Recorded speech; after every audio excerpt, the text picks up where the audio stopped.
राहु और केतु, एक अनकही कहानी जो आपकी पूरी जिंदगी बदल सकती है। रात घिरी थी, इतनी गहरी रात कि आकाश का हर तारा किसी परंपरागत गीत की तरह धीरे धीरे झिलमिला रहा था। गांव के किनारे एक पुरानी पीपल के पेड़ के नीचे चंद पौधे और एक छोटा सा कुंड में जैसे अग्नि जल रही थी। आग की लपटें पर गुरुजी का चेहरा सुनहरा स्पष्ट रूप से दिखाई दे रहा था।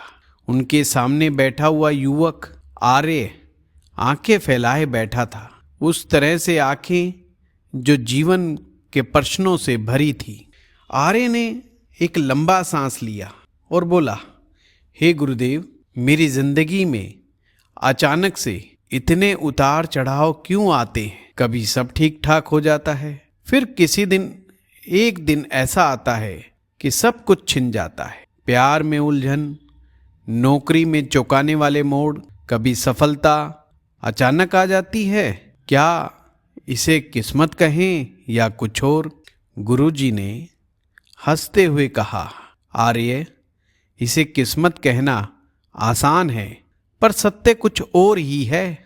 आकाश में दो ऐसे बिंदु हैं जिनके पास जो असीम ताकत है, पर वह ग्रह नहीं। इन्हीं ने तुम्हारी और मेरी जिंदगी के रास्ते मोड़े हैं।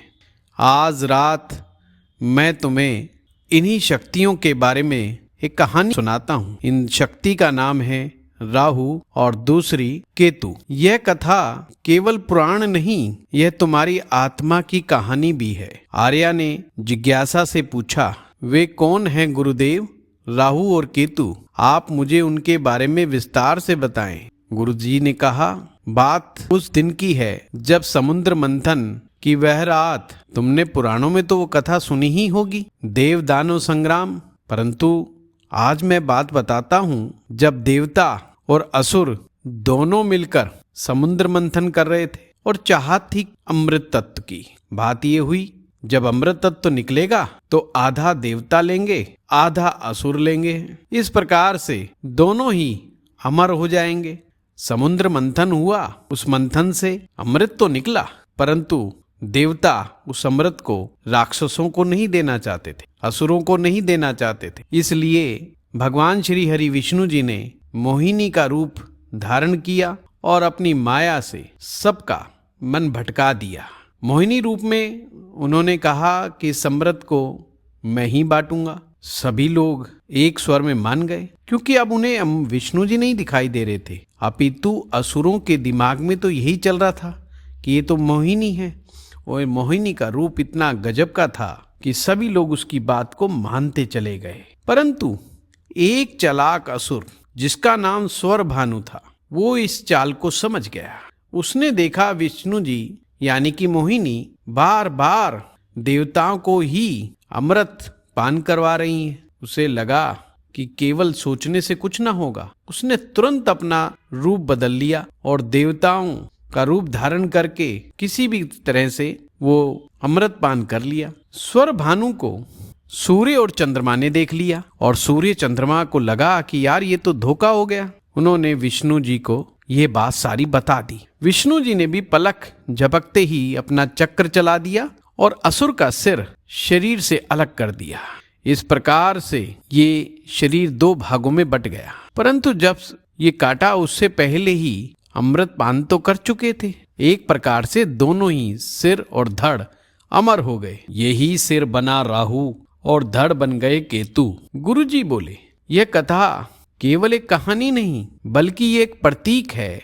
राहु वह है जो भोग, इच्छा, छल और माया का प्रतिनिधित्व करता है। केतु वह है जो वैराग्य, आत्म उत्थान और इंट्यूशन का प्रतीक है। केतु मोक्ष का ग्रह है। एक तरफ चाह, दूसरी तरफ त्याग, और तुम तब बदलते हो जब इन दोनों के बीच कोई बड़ा धक्का आता है। आर्य ने कहा, तो ये दो शैतान की तरह हैं? गुरुजी मुस्कुराए। उन्होंने कहा, नहीं बेटा, वे शैतान नहीं हैं, वे शक्तियां हैं। वे तुम्हें जीवन का सबक सिखाने के लिए, इस जीवन में तुम्हारे ऊपर अपना प्रभाव छोड़ती हैं। गुरु ने आकाश की ओर देखा और कहा, वैज्ञानिक दृष्टि से देखो तो ये कोई ग्रह नहीं है, ये लूनर नोड्स, वह 2 बिंदु जहां चंद्रमा का मार्ग सूर्य के मार्ग को काटता है, उत्तर नोड कहलाता है, यही राहु है, और दक्षिण नोड कहलाता है केतु। जब सूर्य और चंद्रमा और पृथ्वी इन बिंदुओं के निकट आते हैं तो ग्रहण बनते हैं। पुराणों ने इस वैज्ञानिक घटना को कथा के रूप में बनाया, इसलिए राहु केतु की कथा है। आर्य ने धीरे से कहा, ये भी तो एक तरह का विज्ञान ही है। गुरुजी ने कहा, बिल्कुल आप ठीक कह रहे हो। ज्योतिष केवल भौतिक बिंदु का नाम नहीं है, अपितु आंतरिक प्रवृत्तियों का सूचक भी है। ये इंसान के अंदर के भीतर के ही 2 धुर हैं। ध्यान दो, राहु और केतु तुम्हारे अंदर ही रहते हैं, रूपांतरित रूप में। राहु वहां है जहां तुम चमक चाहते हो, नई चीजें, विदेशी लोग, विदेशी सभ्यता, नया स्वाद, तेजी, प्रसिद्धि, जोखिम, जल्दबाजी, जो भी चाहिए तुरंत चाहिए। राहु तुम्हें दुनिया की ओर खींचता है, इस संसार की तरफ खींचता है। यह वह ऊर्जा है जो कहता है मुझे चाहिए और सिर्फ चाहिए। और केतु कहता है छोड़ दो, त्याग कर दो, सिर्फ अपने भीतर झांको, अपने आप को पहचान लो। केतु तुम्हें वैराग्य, तपस्या, आत्म निरीक्षण की ओर धकेलता है। वह बताता है कि जो तुम ढूंढ रहे हो वो तुम्हारे भीतर है। राहु और केतु मिलकर ही जीवन को संतुलित बनाने का प्रयास करते हैं। एक प्रकार से राहु और केतु भोग और मोक्ष के बीच का सफर है। जब राहु जीवन में आता है तो हमारे जीवन एक प्रकार के महा अनुभव पैदा करता है। गुरुजी ने कहा, अब सुनो चक्रों की बात। राहु और केतु की चाल एक चक्र पूर्ण करके लगभग हर 18 साल में वह स्थिति दोबारा ले आती है। इसे कहते हैं नोडल रिटर्न। यह अक्सर जीवन का बड़ा टर्निंग पॉइंट होता है। नया कैरियर, विदेश का निमंत्रण, अचानक प्रसिद्धि या फिर झटका। राहु जब सक्रिय होता है तो वह तेजी से तुम्हें किसी नए संसार में धकेल देता है। किसी समय यह सफलता देगा, किसी समय यह असफलता देगा, किसी समय तो तुम्हारे को किसी स्कैंडल में फंसा देगा।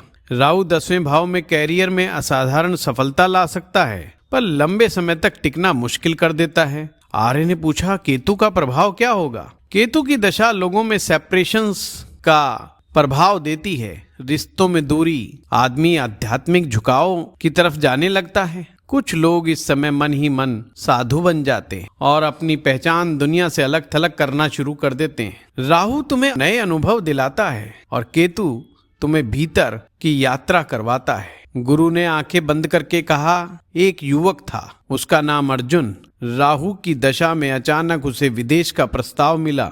रातों रात सब कुछ बदल गया। नई नौकरियां, चमकीली दुनिया, रातों की रफ्तार। पर कुछ वर्षों में अर्जुन ने महसूस किया कि वह अंदर से खाली है, खोखला है। इसी दौरान केतु ने दस्तक दी और वह अपने व्यवसायिक जीवन से कुछ दूरी बना ली। ध्यान करने लगा, ध्यान साधना में प्रवेश कर गया। उसकी जिंदगी की दिशा बदल गई। बस यही है राहु केतु का खेल। गुरु ने अपने शिष्य से कहा, आर्य से, बेटा राहु केतु से डरना नहीं है बल्कि समझना है इनको। राहु केतु के प्रति जागरूक हो जाना है। गुरुजी ने कहा, आर्थिक और जीवन शैली में संयम रखो। राहु की अतिवृद्धि से बचने के लिए बहुत जरूरी है। ध्यान करें, जप करें, सेवा करें, इससे केतु आपका पॉजिटिव बना रहता है। जब भी जरूरी हो किसी अनुभवी ज्योतिषी से सलाह जरूर लें। सलाह के अनुसार रत्न मंत्र का प्रयोग भी करें।